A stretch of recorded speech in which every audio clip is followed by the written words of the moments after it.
Please feel free to join my Discord server to send video requests, chill, and just chat about various different topics. Link is in the description down below, and if you're watching this late, don't worry, I made sure it can't expire. Hope to see you all there. And it's terror time again. They've got you running through the night. It's terror time again. And you just might die of fright. It's a terrifying time. Hello everyone, this is Daikaiju SpaceZilla approaching ya, and today we're gonna take a look at Howl from Beyond the Fog.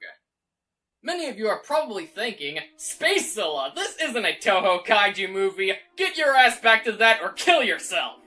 But in my trailer I did for Toho Kaiju Marathon a few months back, I kinda addressed that I'd jump onto something else after every 4 episodes. So to those I'd have to say, read the sign. But for today's topic, we're gonna talk about a certain independent kaiju movie with only a little above a half-hour running time that had major success from the kaiju and tokusatsu community.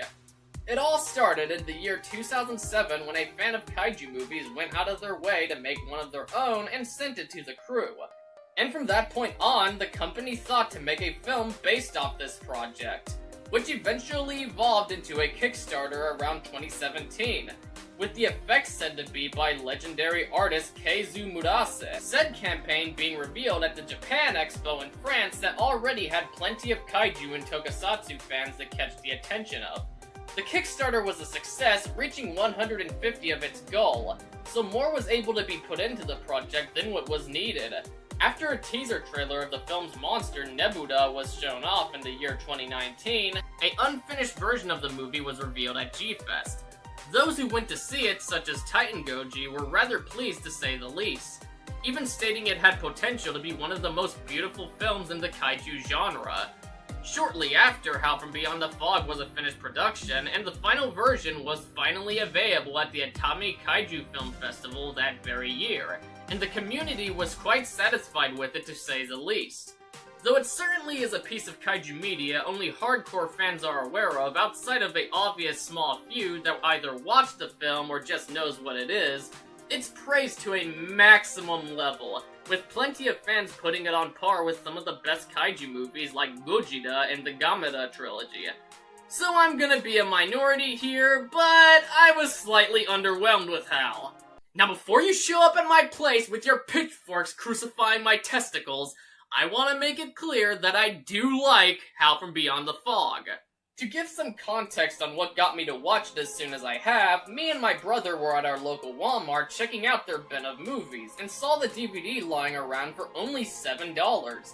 I myself am mostly a Blu-ray guy, those who know me should already be aware of this, but the Blu-ray of the movie only came in a few copies alongside a VHS. Which I think was pretty cool, but I didn't have the desire to pre-order it despite me having a fair amount of interest in watching the film whenever available. Another reason is the film is usually charged for $13 and such, so I wasn't letting that pass me, and I'm glad I didn't. Though I believe the usual price tag is a bit much, especially looking at the length, I do recommend grabbing it for the price I did if you can find a cheap enough copy. So please don't rate me, I promise I'll be a good boy and praise the movie overall. In 1909 of the Meiji era, Eiji returns to a town surrounded by mountains in Kyushu and meets Takari, a girl who lives in the warehouse. One night, Eiji chases Takari, who goes out alone and witnesses the giant monster Nebuda, who lives in a mountain lake. There is also these greedy developers that have intention to take over the land of Takari's family, so they gotta fight in order to keep them from doing such. The plot of this tale is pretty simplistic, being loosely based off the same source material of The Beast from 20,000 Fathoms, which was the short story from 1951, The Foghorn by Ray Bradbury. The story is deep but simplistic, so it didn't need a traditional film length in order to dive into everything. But that does not mean 35 minutes is appropriate, because that is a tough runtime to do right, considering you gotta give all the plot points enough time to breathe. Make no mistake, less than 1 hour runtimes have been done right in films like Kamen Rider Zero and some anthology stories, but 35 minutes? F off, mate. I jerk off longer than this shit. In order to make such a short film work, you can't add too much for the pacing to handle, because in something like this, it's easy to take the attention away from one thing for another, and then very little gets fleshed out as a result. And that does come in as the film's biggest flaw. Just about everything in the movie, though it's written beautifully in the moment, only gets pieces of development here and there before we enter the climax. And then you think, wait, that's it? The 35-minute length would have been perfect if our only characters were Eiji and Takari and focused solely on the aspect of Takari being shut away for so many years and finally gaining human contact again after only interacting with a giant lake monster for so long of her life. But in the end, the film itself should have been as long as it is, with the making combined with it being 1 hour and 10 minutes, as the story doesn't demand any more than that to get us fully invested in what it offers. But what we have is a touching narrative about a blind girl hidden away from society out of fear that she wouldn't do well in the world, thinking her mom's unfortunate suicide and losing her eyesight at a young age may have traumatized her growing up. The overall story is nothing new, but overall it works very well. You got these guys trying to make the family here and to sell off their last piece of land to make the dam. They refused to do so because this land in the lake was sacred to them. But you know, a lot of humans love to be greedy and they refuse to take no for an answer, so they try to force their way into taking it for themselves, and they ultimately regretted that decision, and it cost them very dearly. Our two leading roles, being Eiji and Takari, are fine for what they are. Takari clearly has not had the best life, losing her eyesight alongside her mom at a very young age, thinking she would have died until befriending Nebuda, who made Takari see her own value as a human being, and the moments we see of them bonding are beautiful, both on the eyes and the emotions. And when something happens to her, you feel his rage as an angry god that nearly lost the only friend he had. Sadly though, it's only demonstrated in one scene before it hits the climax, and doesn't last as long as it should. Eiji, on the other hand, grew up not knowing much about his own family, as stuff needed to be hidden even from him to protect his unknown cousin. So what they are given, Eiji brings Takari more to the outside world that she's been forced to avoid her entire life, while Takari provides more of an understanding of Eiji's background that's been hidden from him just as much. Both performers do an amazing job with their characters. Akane Kanemori brings to life a young lady who's shy but curious about the outside, wanting to explore more of it, while Suguru Inu portrays a more emotional fellow that's just starting to finally understand his own life. His mother, unfortunately, is just a plot device that shows up only 3 brief times for the sake of moving the narrative. I can only describe it as wasted potential, as we could have went more into her past with flashbacks and whatnot to introduce us to her supposed jealousy of her dead sister. We could have seen everything that led her into being as protective over Takari as she is now, and it would have been much more powerful even when Eiji came to visit her for the first time, since doing such is also why he doesn't know much about her. I'm about to get into something spoilery, so please feel free to skip to the timestamp on the screen. I will give you 1 minute to do so.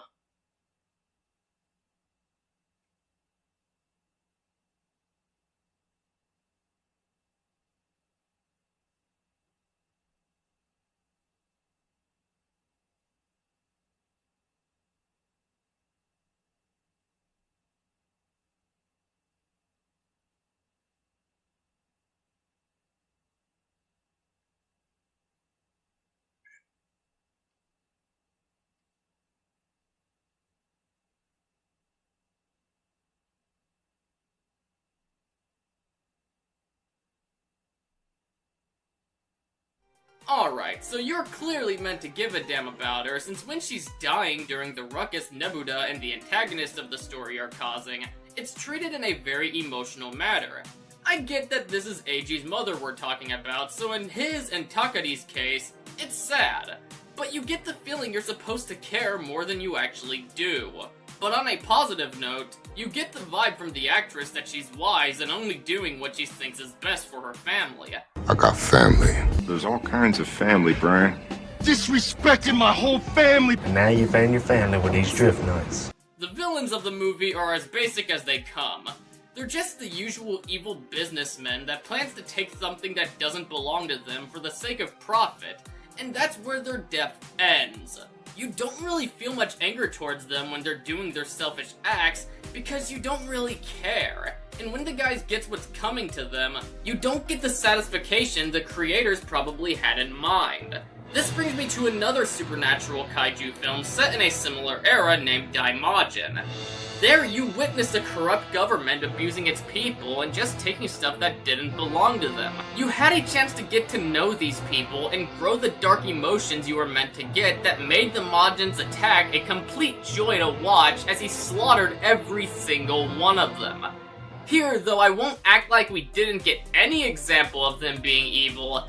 It's surface level at best, as it's all we get. Also, the only one that really does anything is the leader, while everyone else are just goons that don't say much because they gotta save their cocksucker for daddy's little 2-incher since no one else will do it without screaming for help. And in terms of his actor, he's the weakest of the entire cast. I don't know what happened here since all his line delivery feels half-assed, while the rest of the crew gave solid performances that complemented the film's atmosphere. この世界に私がいていい場所はもうないけど、ここにならいてもいいって言われてる気がするから。 His work here's not abysmal, mind you, but let's just say he did not help me buy into his character at all.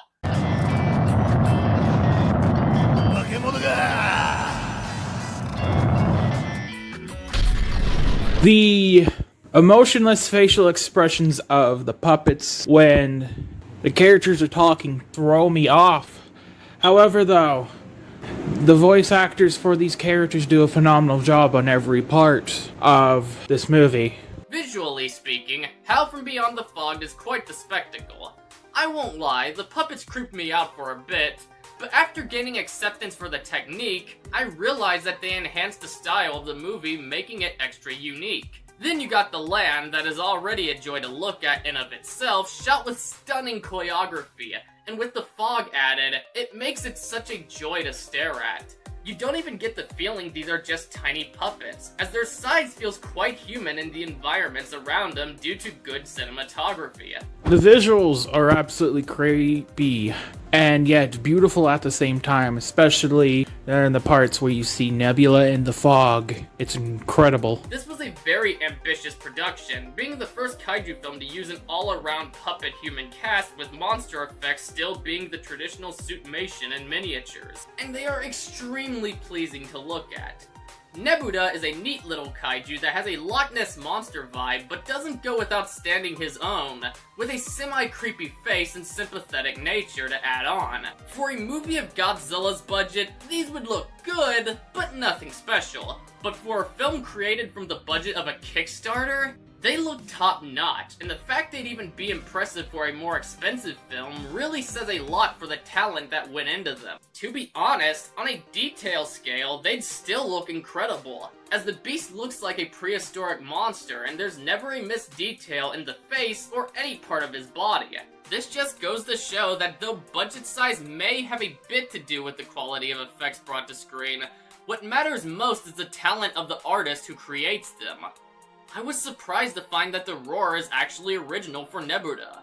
I did not expect this, knowing that even bigger budget films like Gamera the Brave would just grab something random and maybe alter it a little. They actually took the time out to give their beast something unique to him, and it's actually really creepy.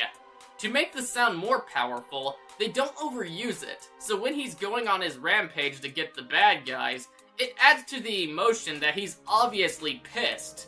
I'm well aware I said the villain's lack of screen time makes his demise less entertaining, and I stand by that. But that isn't to say the kaiju action's not badass, because it most certainly is. Sure, the lack of vibration is slightly distracting, but seeing Nebula go rogue to f*** up their shit's a blast, and dare I say beautiful. The thing about Howl is the entire movie is set to be beautiful looking, sounding, and feeling, though this of course includes the kaiju action. You are conditioned to feel the anger and sadness of Nebula during his attack, and the music that played on it may predate the movie itself, matched it well enough where after seeing it, you can't help but associate the song with the film. You know, when it comes to these type of movies, you always want to see the giant monster go on a rampage and go wreck shit up. And that's what they did here with Nebula. The greedy developers pissed off Nebula, and this son of a bitch says, I'm gonna go in and fucking wreck all y'all, and then leave and go back to my home, Stone Cold Steve Austin style. And it was very peculiarly interesting to me to see how Nebula has like this fog-like breath attack. Something very interesting and unique I haven't really seen for any giant monster movie out there. Now I should probably talk about the score made for the art piece. It's just as beautiful. The work of the composer involves a strikingly atmospheric tone, and I can listen to it without the visual representation any day and find a lot to appreciate from it. But blended with the on-screen beauty, the music and the scenery helps increase the other's gorgeousness. Honestly, this is a very different musical score for a piece of kaiju media, since normally they go for an exciting sound to fuse with their destruction, while Howl from Beyond the Fogs is far more interested in taking part in the soothing side of things. But that's also why it fits so much, as Howl from Beyond the Fog as a whole aims to lean on the relaxed side of things, opposed to other works to come from the genre. In my opinion, the soundtrack for a movie, a video game, whatever, makes or breaks the scene. And it definitely made the scenes in this movie. The music is absolutely haunting, beautiful, and intense for all the parts of the movie it needs to be. To conclude the review, I really liked Howl from Beyond the Fog. The movie may move too fast for its own good, and the final product suffers as a result, but the film still manages to suck you in with its neat visuals and stunningly gorgeous looks/sound that I will say right now is some of the best I encountered from any kaiju film. Which has me wishing the story would have slowed down just a tiny bit to allow the pace to flow naturally, because it definitely is not the best from the genre. People are right when they claim it's one of the more beautiful entries, and it offers a sense of emotions that only come here. So the final verdict for Howl from Beyond the Fog is a solid 7 out of 10. It's a good movie. It does suffer due to its problems, but I'd still recommend giving it a watch despite of those. It is a unique experience that offers stuff outside of the traditional kaiju film. So, the emotionless facial expressions on the puppets throws me off, and the movie itself is too short. It's still overall a great time and a hell of a ride watching this movie beginning to end. I'm gonna give this 4 out of 5 stars. Anyway, that was it for this episode. I hope you guys enjoyed the first episode of Spooktober Time this year. Yeah, it wasn't a horror movie, but it is a kaiju film, and it offers a lot of supernatural elements, so it still fits in enough to put it under the label. Anyway, that was it for this episode. Please comment your thoughts down below, and if you liked this video, please hit that like button, share it around, and subscribe for more awesome content. Be sure to check out your boy Abysszilla. His channel is linked down in the description down below, alongside my social media accounts and all tech. This is Daikaiju SpaceZilla, leaving the